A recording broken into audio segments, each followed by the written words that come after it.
प्रधानमंत्री मोदी जी के नेतृत्व में महाराष्ट्र के अंदर महायुति गठबंधन पूरे देश के अंदर एनडीए कार्य कर रहा है। उनके लिए एक भारत श्रेष्ठ भारत ही जीवन का एकमात्र ध्येय है। बिना भेदभाव के शासन की योजना हर गांव, हर गरीब, हर किसान, हर नौजवान, हर महिला को देने के लिए वह प्रतिबद्ध है। वह देश की सुरक्षा के लिए, देश की समृद्धि के लिए और शासन सत्ता उसके लिए सुशासन का एक मंत्र बन करके आता है। एक तरफ यह महायुति गठबंधन महाराष्ट्र के अंदर है, भाजपा है, शिवसेना शिंदे सेना है और एनसीपी में श्री अजीत पवार है, आरपीआई रामदास अठावले जी हैं और दूसरी तरफ न नीति है, न नैतिक बल है, न निर्णय लेने की सामर्थ्य है। ऐसा महाअगाड़ी गठबंधन जो देश के साथ धोखा कर रहा है, धोखा। बहनों और भाइयों, ये महाअगाड़ी गठबंधन पहले एक दूसरे को धोखा दे रहा है, एक दूसरे को। कांग्रेस में, उद्धव ठाकरे में और पवार साहब में आपस में ही एक नूरा कुश्ती चल रही है, कौन किसको कितना मात दे देता है। और बहनों और भाइयों, उसके माध्यम से पहले ये अपने आप में आपस में धोखा देंगे, फिर हिंदू समाज को धोखा देंगे और फिर देश को ही लोग धोखा देंगे। आप मुझे बताइए, कांग्रेस का तो इतिहास ही भारत के साथ धोखा देने का रहा है। याद करिए, अगर कांग्रेस का नेतृत्व 1947 में चाहता तो देश कभी विभाजित नहीं होता, कभी विभाजित नहीं होता, भारत का विभाजन नहीं होता तो पाकिस्तान नहीं बनता।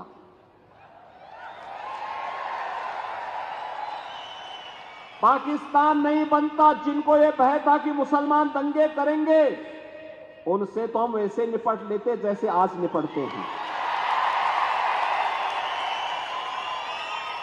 लेकिन कांग्रेस की बुजदिली थी, उनकी कायरता थी, सत्ता लोलुपता थी।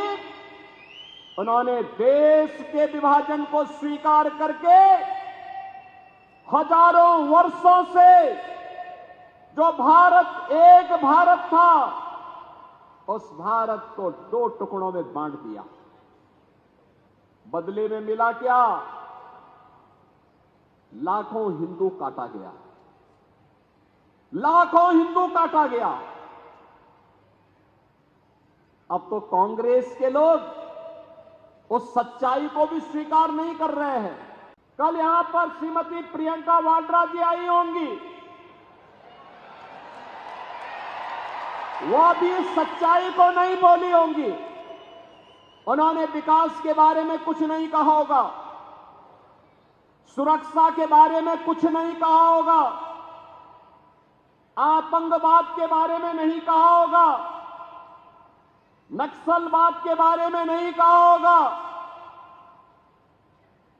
क्योंकि वे तो बांटने के लिए आए हैं।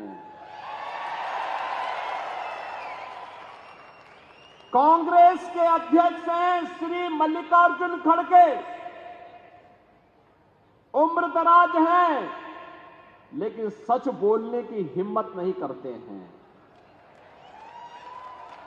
बहनों और भाइयों, उसी सच्चाई से अवगत कराने के लिए मैं आया हूं। मल्लिकार्जुन खड़गे जी का गांव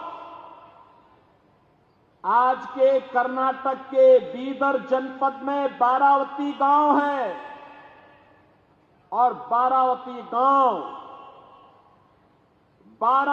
गांव को 1947 में हैदराबाद के निजाम के रजाकारों ने जला दिया था। खड़गे जी की मां, उनकी चाची, उनकी बहन उसमें जल करके उनकी दुखद मृत्यु हुई थी। और जब मैं इसी के बारे में कहता हूं कि बटोगे तो कटोगे, तो खड़गे जी को बुरा लगने लगता है। खड़गे जी, सच्चाई को स्वीकार करिए, जनता जनार्दन के बारे में सच बताइए कि निजाम था कौन, ये निजाम था कौन और इसके रजाकार थे कौन, जिन्होंने निर्ममता पूर्वक हिंदुओं का कत्लेआम किया था। क्यों नहीं आप उस सच्चाई को जनता के सामने रखते हैं? कांग्रेस के नेतृत्व के भय से, अरे आप तो स्वयं ही राष्ट्रीय अध्यक्ष हैं कांग्रेस के, आपको सच्चाई बोलनी चाहिए कि नहीं, निजाम के रजाकारों ने, निजाम का रजाकार कोई और नहीं था, ये निजाम के रजाकार वही कट्टरपंथी मुस्लिम हैं जो आज भी जगह जगह, कहीं गणपति महोत्सव पर, कहीं रामनवमी की शोभा यात्रा पर और कहीं पर हमारी आस्था और सम्मान के प्रतीक विशालगढ़ जैसे किलों पर कब्जा करके भारत को अपमानित करने का कार्य कर रहे हैं। और इसीलिए मैं आपसे कहने के लिए आया हूं कि बहनों और भाइयों, ये कांग्रेस के अंदर अंग्रेजों का ही जीन्स आया है और इसीलिए कह रहे हैं, बांटने की राजनीति कर रहे हैं। ये महाअघाड़ी गठबंधन बांटने की राजनीति कर रहा है। ये जाति के नाम पे बांटेगा, क्षेत्र के नाम पे बांटेगा, भाषा के नाम पे बांटेगा, आपस में लड़ाएगा, जाति जाति को लड़ाएगा और फिर आपस में लड़ करके और फिर उन्हीं रजाकारों को, जो कभी निजाम के रजाकार के रूप में सनातन के खिलाफ लड़े थे, उन्हीं रजाकारों के माध्यम से फिर से भारत की एकता और अखंडता को चुनौती देंगे। बहनों और भाइयों, हम बटे थे तो हमें अपमान झेलना पड़ा था, देश का दुर्भाग्यपूर्ण विभाजन हुआ था। हम बटे थे, अयोध्या में राम मंदिर का अपमान झेलना पड़ा था, काशी में काशी विश्वनाथ का अपमान झेलना पड़ा था, मथुरा में भगवान श्री कृष्ण के जन्मभूमि का अपमान झेलना पड़ा था। और जब डबल इंजन की सरकार एक साथ काम करनी प्रारंभ की तो 500 वर्षों की समस्या का समाधान अयोध्या में हुआ है।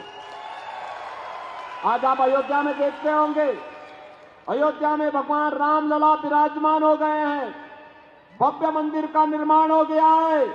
और मैं तो महायुति गठबंधन सरकार को धन्यवाद दूंगा कि इन्होंने अयोध्या में महाराष्ट्र से जाने वाले श्रद्धालुओं के लिए एक भव्य महाराष्ट्र भवन बनाने के लिए वहां पर जमीन वहां पर आरक्षित करके उसके कार्य प्रारंभ कर दिया है। बहनों और भाइयों, आखिर अयोध्या में राम मंदिर का निर्माण कांग्रेस भी कर सकती थी, नहीं किया। मैं पूछना चाहता हूं, अगर सर्वे बाला साहब ठाकरे जी होते, क्या वे कांग्रेस के साथ गठबंधन करते क्या? तो फिर उद्धव जी ने क्यों कर दिया? अपने मूल्य और सिद्धांतों से भटक गए। और इसीलिए मैं आपसे कहने के लिए आया हूं बहनों और भाइयों, सरदेव बाला साहब ठाकरे जी चाहते थे, मूल्यों के आदमी थे। उन्होंने इन मूल्यों की राजनीति की थी। उन्होंने कहा था कि नहीं, हम सब कुछ करेंगे हिंदुत्व के मुद्दे पर, छत्रपति शिवाजी महाराज को सामने रख करके ही हम आगे काम करेंगे। और छत्रपति शिवाजी महाराज जिनके आदर्श रहे हों, वे बांटने की नहीं, एकता की बात करके महाराष्ट्र के साथ साथ पूरे भारत को एक भारत बनाने के लिए कार्य करेंगे। और यह कार्य महायुति गठबंधन कर रहा है।